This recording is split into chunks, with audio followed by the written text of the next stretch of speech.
मैं जैसे कि मेरे परिचय में बताया गया है, भारतीय गोरखा परिसंघ जो भारत का सबसे बड़ा गोरखाओं का एक सामाजिक संगठन है, उसका मैं राष्ट्रीय अध्यक्ष के रूप में मैंने अभी तक कार्यभार संभाला है। और परिसंघ के होने के नाते जहां हमारा परिसंघ जो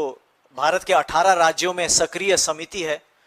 उन 18 राज्यों में मेरा भ्रमण और इसके अलावा अन्य जगहों में भी जहां जहां हमारे लोग हैं, उन सभी जगह में जाकर हमारे लोगों का मुद्दा के साथ अवगत होने का मुझे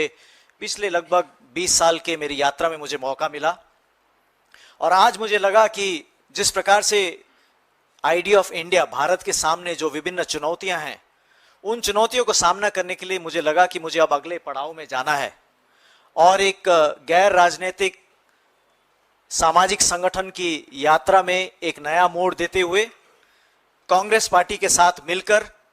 कांग्रेस पार्टी के जो आइडियल्स हैं, क्योंकि हम उससे प्रेरित हैं, क्योंकि हम उससे प्रभावित हैं, इसलिए उन आइडियल्स को आगे रखते हुए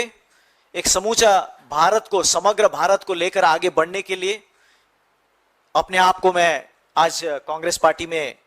मैंने ज्वाइन किया है। और जैसे कि हमारे भाई अजय ने बताया, बीते कई सालों से दार्जिलिंग खास करके और अन्य जगहों में, दार्जिलिंग क्योंकि अन्य जगहों के गोरखाओं को भी प्रभावित करता है, तो दार्जिलिंग की पॉलिटिक्स के कारण अन्य जगहों में भी जिस प्रकार से हमारे समुदाय ने बीजेपी के ऊपर भरोसा रखते हुए इतना समय दिया और उसके बदले में हमारे समुदाय को कुछ भी नहीं मिला धोखा के अलावा। दार्जिलिंग की बात तो अजय भाई ने कर ही दी है। अभी तक जो बीजेपी ने अपने पिछले 3 मैनिफेस्टो में रखे, उनमें से एक भी सूत्र में वो आगे नहीं बढ़े, कुछ तिनका भर भी उन्होंने कोई उसमें प्रगति नहीं की। तो हमारे लोग इस समय, दार्जिलिंग ही नहीं परंतु संपूर्ण भारत के गोरखा लोग इस समय इस झूठ से तंग आ चुके हैं और इस झूठ से तंग आकर वो बीजेपी से अलग होकर एक ऐसा पॉलिटिकल रास्ता चुनना चाहते हैं जिसमें उनके मांगों की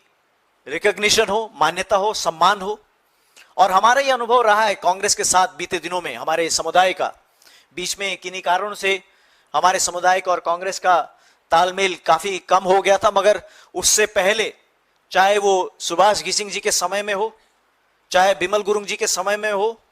चाहे हमारी भाषा मान्यता का संग्राम का जो लंबा दौर था उसके समय में हो, हमें जो कुछ भी प्राप्त हुआ भारतीय संविधान में, वो कांग्रेस के तहत ही, कांग्रेस के द्वारा ही हमें प्राप्त हुआ। और हमने जो पिछला 15 साल बीजेपी के साथ बिताया, वो उसका नेट रिजल्ट 0 हमारे लिए। तो इसीलिए आज संपूर्ण भारतीय गोरखाओं का जो मैं अभी तक प्रतिनिधित्व करते आया था, उन सभी के साथ विचार विमर्श, बातचीत, सभी के साथ मुझे यही समझ में आया कि अब एक नया पड़ाव में जाने का समय आ गया है। और उसी कारण से मैंने निर्णय किया कि कांग्रेस पार्टी के साथ आ जाऊं। और मैं धन्यवाद देना चाहता हूं कि आप लोग ने मुझे स्वागत किया। बहुत बहुत धन्यवाद।